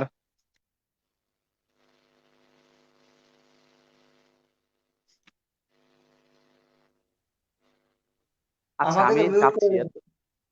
হ্যাঁ, 15 আমি নম্বর যাচ্ছি। 15 নম্বর শ্লোকটা পড়ুন। আচ্ছা, ঠিক আছে, এর আগে আচ্ছা আমি আচ্ছা, শেষ ঠিক করছি। আছে, ঠিক আছে। নকুলদা আপনি থাকেন। দেখেন পবিত্রদা, এখানে কি বলেছে যে হে ভারত, যখনই ধর্মের হানি এবং অধর্মের বৃদ্ধি হয় তখনই আমি নিজকে সৃষ্টি করি, অর্থাৎ সাকার দেহ ধারণ করে লোকের সামনে প্রকাশিত হই। তো পবিত্রদা এখানে একটি কথা বলেন যে আমি বলতে এটা তো ঈশ্বর বলে নাই যে আমি এখানে ঈশ্বর বলতেছে না যে আমি ঈশ্বর এখানে সাকার হিসেবে আসি বা পৃথিবীতে অবতরণ করি। কিন্তু দেখেন, আমি যখনই শ্রীমদ ভগবত গীতাতে আমি কথাটা উচ্চারিত হচ্ছে তখন কিন্তু আপনাদের যে আর্য সমাজের আছে তারাই কিন্তু স্পষ্টভাবে বলে যেটা নিরাকার ঈশ্বর বলতেছে, সেটা নিরাকার ঈশ্বর। এবং কি তারা মহাভারতের আশ্রমাধিক পর্বের 13 অধ্যায় দেখুন, আমি সত্য বলতে চাই না। আমার সময়ও হয়ে গেছে। কে কি বলে ওসব ছাড়ুন, আমাকে বলুন যে তৃতীয় অধ্যায়ের যে 15 নম্বর শ্লোকে তিনি কি এই কথা বললেন, এবং আরো একটা সঙ্গে দিয়ে দিচ্ছি 18 নম্বর অধ্যায়ের 61 নম্বর শ্লোকে তিনি তার কথা বলতে বলতে আসছেন, বলতে বলতে হঠাৎ করে 61 নম্বর শ্লোকে বলছেন কি, ঈশ্বরা সর্বভূতানাং হৃদ্দেশ অর্জুনা তিষ্ঠতি। তাহলে তার কথা বলতে বলতে হঠাৎ করে ঈশ্বর সর্বভূতানাং কেন বললেন? তার মানে এখানে ঈশ্বর তৃতীয় আচ্ছা ব্যক্তি হয়ে শোনেন, গেল না? এখন এখন শোনেন, আমি আপনার সকল প্রশ্নের অ্যান্সার আমি দিতেছি। 1 মিনিটেই আপনার আপনার কথাকে আমি খণ্ডন করে দিচ্ছি। 1টা মিনিট, শুধু 1 মিনিট আপনি দেন। বললে ভগব এটা হয় না, শুধু মুখে বলছেন খণ্ডন ভগবত করে দিয়েছি, প্রশ্নের উত্তর পবিত্র আমি কেন একটাও পাইনি। কেন আমি কিভাবে আমি আপনাকে মুখে বললাম? আমি আপনাকে রেফারেন্স দিয়ে কথা বলছি। পবিত্রদা, সেটা দর্শক বুঝবে, দর্শক বুঝবে, বুঝলেন? দর্শক বুঝবে আপনি এখানে কি বলছেন কি বলেন নাই। হ্যাঁ, সেটা দর্শক বুঝবে, সেটা আপনি ডিসাইড করবেন না। আচ্ছা নকুলদা, আপনি খুব এখন দ্রুত আপনি কথা শোনেন, আপনি ভগবত গীতার 3য় অধ্যায়ের 15 নম্বর শ্লোক থেকে যেটা বলছেন যে কর্ম উৎপন্ন হয় বেদ থেকে এবং বেদ অবিনাশী পরম ব্রহ্ম থেকে উৎপন্ন বলে জানবে, সেই হেতু সর্বব্যাপী পরম ব্রহ্ম সর্বদাই যোগদে প্রতিষ্ঠিত থাকেন। এখানে শ্রীকৃষ্ণ কেন নিজের কথা না বলে একজন অবিনাশী পরম ব্রহ্মের কথা বললেন? এই হলো আপনার প্রশ্ন। এখন সেখানে কিন্তু এই অবিনাশী পরম ব্রহ্ম যে সর্বব্যাপী, সেটা কিন্তু এখানে শ্রীকৃষ্ণ বলে দিয়েছেন ভাই। এটা পরবর্তীতে আপনি আর উল্টাতে পারবেন না। এখন এই সর্বব্যাপী পরম ব্রহ্মকে, সেটাকে জানার জন্য আপনাকে সেই ভগবত গীতার 7ম অধ্যায়ের 19 নম্বর শ্লোকে যেতে হবে। 19 নম্বর শ্লোকে কি বলছে? যে বহুনাং জন্ম জানন্তে জ্ঞান বান মাম প্রপদ্যতে বাসুদেব সর্বমিতি সমহাত্মা সদুর্লভ। এখানে কিন্তু স্পষ্ট করে বলছে যে বহু জন্মের পর তত্ত্বজ্ঞানী ব্যক্তি বাসুদেবই সমস্ত সর্বকারণের পরম কারণ যে বাসুদেব, এটা জেনে আমার শরণাগত হন, সেইরূপ মহাত্মা অত্যন্ত দুর্লভ। এখন আপনার কাছে আমার প্রশ্ন, এই যে সর্বমিতি বাসুদেব, বাসুদেব যে সমস্ত জায়গাতেই আছে, এই বাসুদেব কে? আপনি মহাভারত থেকে এই বাসুদেবের পরিচয় দেবেন। এই বাসুদেব কে? আমি আপনাকে আপনার এখানে প্রশ্ন রেখে গেলাম, এই বাসুদেব কে? এখানে ভগবত গীতাতেই আছে 7ম অধ্যায়ের 19 নম্বর শ্লোকে। পরবর্তীতে আবার বলতে পারবে না যে আপনি মানে রেফারেন্স দেন নাই। আমি রেফারেন্স আবারও বলছি যে 7ম অধ্যায়ের 19 নম্বর শ্লোকে যে বাসুদেবের কথা বলা হচ্ছে, সেই বাসুদেব কে? তার পরিচয়টা আপনি এখন দেবেন।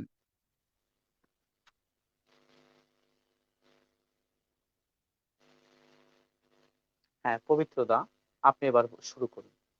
দেখুন, আমি সর্বশেষে আপনাদেরকে আমি এবারই লেফট করব, কেননা আমার আর সম্ভব না, আমার ইন্টারনেটও শেষ হয়ে যাবে, এমনি কেটে যাবে। তো আমি আপনাদের কাছে যেটা মানে অবশেষে যেটা বললাম, মানে সর্বশেষে যেটা বলতে চাই, যে এই যে গীতাকে আপনারা বারবার প্রমাণ্য হিসেবে এখান থেকে একটা শ্লোক ওখান থেকে একটা শ্লোক দেখাচ্ছেন, কিন্তু আমিও কিছু শ্লোক দেখিয়েছি। তা আপনারা বলছেন আমরা শাস্ত্র থেকে দেখিয়েছি, আমি তো অশাস্ত্র থেকে দেখাইনি। এবং আপনারা নিরাকার সাকারের মানে কোনো ব্যাখ্যা ডেফিনেশন দিতে পারেননি, আমি দিয়েছি। আমি প্রত্যেকটা রেফারেন্স দিয়ে দিয়ে দিয়েছি। এই শুনে নেন আমার কথা কি, এই কথা বলতে দেন না। নকুলদা, এখানে আমি হাসবেন না, ঠিক আছে?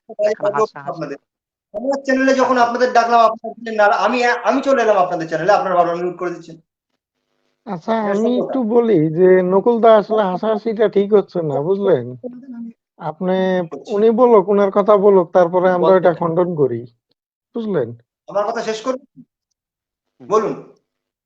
আমার কথা কি বলতে দেবেন না বলুন আপনারাই আপনি। বলে নেবেন?